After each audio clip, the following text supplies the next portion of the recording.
and welcome back to my channel.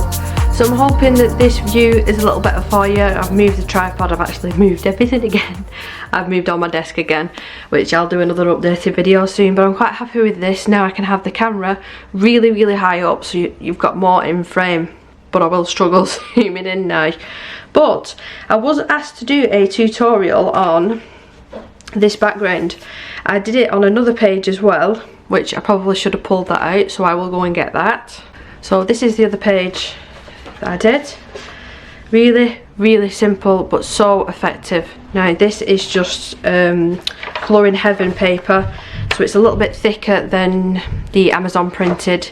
It is a little bit thicker than this book, but still it takes it quite well.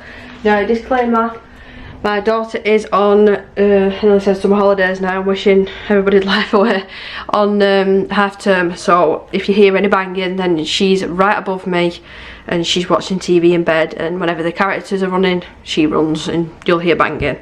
So yeah, I'm going to recreate something similar to this, not the same colours as it's a completely different picture. Now this picture that I started last night, it is a buddy colour. I'm not going to say with the person just in case she doesn't want me to, but I will ask her on Instagram for when the finished pages come around, and then if she says it's okay, I'll mention her name. Now it would help if I moved my cup of tea. It is nice and hot. So there you go, there's the banging. Bring you down ever so slightly. Let's hope that you're all in frame there, so I don't have to keep getting up and down. So now I can sit down. Now I can sit down because I can't see what you can see now, so I'm sort of blind. I'm blind. I need to probably figure out how to connect it to an iPad or something, or I don't even know if you can do that. Surely there must be a way of doing it. But I'm using the Pretty Excellent watercolours, cheap as chips. You don't really have to go for the expensive ones. But if you're like me, you like to try different mediums by different brands. Now, all I did last night was base this all with alcohol markers, as you can see, and I'm using my protective sheet that I use on nearly all of my colouring pages, and it just stops bleed through and just protects the page behind it. Now, I didn't get my water out, so I thought I was completely ready, but I'm not. So I need a cloth, which this one is stained with ink, paint, all sorts on this. It still does come out from the washing machine looking like this, so it's not filthy. It is stained. It's stained, I promise. Now, so for the colours, I've gone for basically 3 colours: so minty green and 2 different pinks. So more of a peachy pink and more of a really bright, like marker pink, like the markers that you used to use in school. So I think I'm just going to stick with the pinks and just play it safe for now. So I'm going to wet all of what I think are the pinks, because I haven't swatched these out. I don't really tend to do that with all of my watercolours, purely because I'm lazy and I hate swatching. Oh, that's still too hot. So yeah, it was really easy what I did last time. There's a couple of different ways of doing it. Now I've got 4 different brushes here. I don't know if I'm going to use all of these. Probably not. Let's move my stuff out of the way. And let's just start. I'm wondering whether I should pin the page down, which I think I've got a little clip somewhere. Yep. So I'll just clip this page down just to keep it as flat as possible. What do they call these? A crocodile clip? I don't know. Just there like that. I'll try and break the spine as much as I can. But all I did, straight into the paint, no mixing, you know, no fuss. It's just easy. I'm hoping that it's the lighting's okay, because I'm just working on natural light today. But can you see how pigmented these paints are? I'm putting this colour in any random areas that I fancy. Like this, and then with a clean bigger brush, just wet that with your clean water. I'm going to go around the edges. Now this will dry completely clear, because you can see the ink on the opposite side, the page behind this one. That's what's popping through there. Pop some clean water down. And I wouldn't really suggest using a heat gun with this one, purely because of, well, I've pinned the page down now, and if I use the heat gun then it might melt the plastic. So I'll just leave this to dry on its own. I'm just splashing this colour wherever I fancy, to be honest, and just letting the paint do its thing.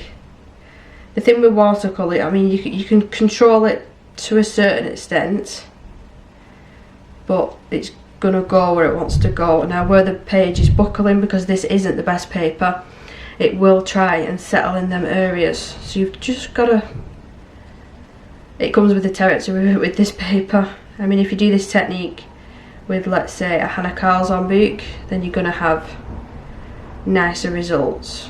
But if you just want to use this paper and you don't want to like scan and print out, because that's a whole thing, let's go in with this deeper shade and let's pop this just randomly in areas. That wind is certainly picking up, but can you see how pigmented these are? This is more of a purple shade. Pop a bit of that in and we'll bring it down here and do the exact same thing. So I am going to try my best not to get it on the illustration itself, because I have already put the marker down. But you could just do this and then pop the marker over the top once it's dry. It's completely up to you. So let's pop a little bit there to join these two colours together.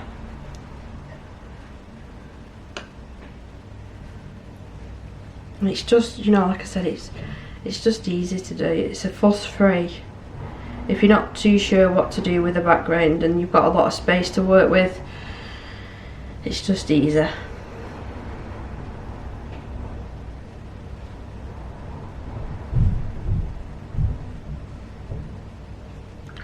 Right, so I want to work more down this way to move you up ever so slightly.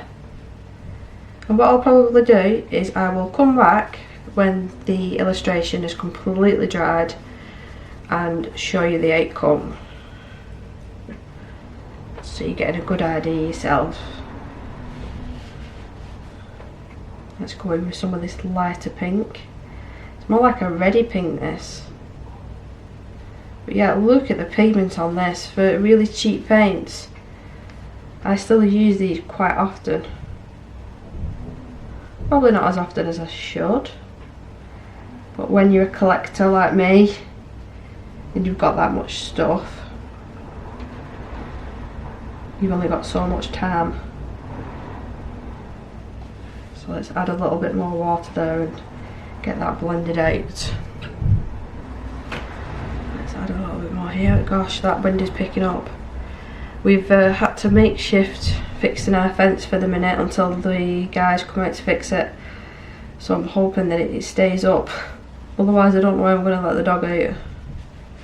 But yeah, Great British weather at its best. There's clean water all over this area. Now you could make this really, really delicate if you don't want it so like in your face, dark background colour, and just pop a little bit of the colour onto the palette and mix it with water just to dilute the paint, instead of just going straight into the pan like I'm doing. You know, it's up to you, it's personal preference how you want the colour to look once it's dry, but be aware that once it's dry it does lighten up a little bit. So what it looks like now is not the finished result. So a little bit here, let's blend some of these out. Just like that. Try and be as careful as I can around all these that are meant to be paint splatters.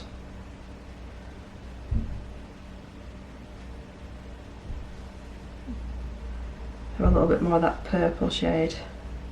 It's a little bit too much.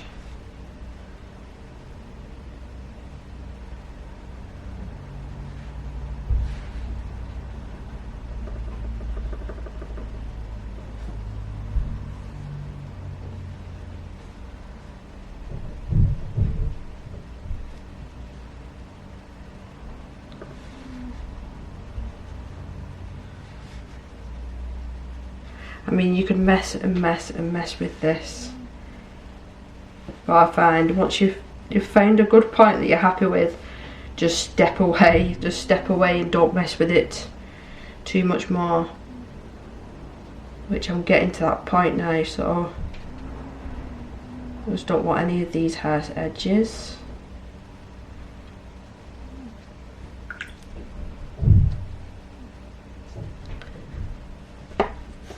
Right, I'm calling it a day though now. I'm calling it a day. No more messing with it. So that will probably take a good hour to dry. With how much water I have put on that page, I will keep my clip on as well. I'll just completely leave it. Ignore it. Pretend that you've not done it and come back. Go and do something else and come back. Or do this very last thing at night and then leave it overnight. That's probably better. If you're bothered about the page crinkling, you can iron your colouring pages. Just iron them on the opposite side and put a cloth over the top and just have it on a low setting and it will come out perfectly. But that doesn't bother me. So I will be back once it's completely dry.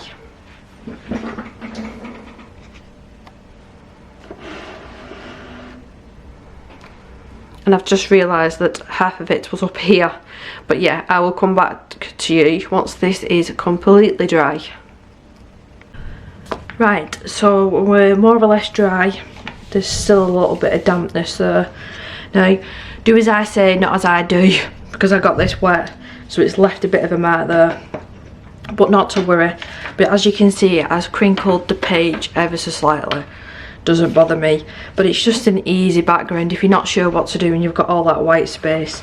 Like books in particular like this, with a lot of background, it's so easy. It's a little bit later now and I'm divering. It's that cold. I just have to put the heating on. It's absolutely freezing. But I do hope that you enjoyed this video and you found it helpful. If you did, please do leave me a big like. Subscribe if you're new, and I will see you in the next one. Bye.